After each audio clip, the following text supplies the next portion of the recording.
বাবা জঙ্গল থেকে এসে বলতেছে, বাগান থেকে এসে বলতেছে, এ ছেলে শোনো, এই মাত্র আমি আম বাগানে সাপ দেখে আসছি। কি দেখে আসছি?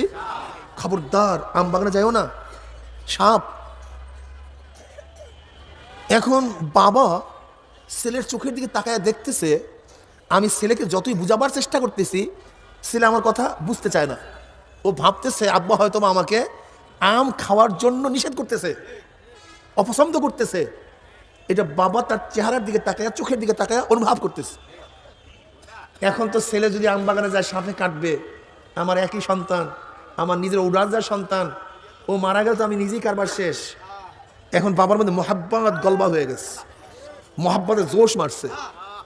এখন আইন টাইন নাই, আইনের পরিবর্তে এখন মোহাব্বত। ছেলের চেহারা যখন বারবার সাক্ষী দিচ্ছে আমার কথা বিশ্বাস করে না, তখন অজান্তেই বাবার জবান থেকে বের হয়ে আসছে,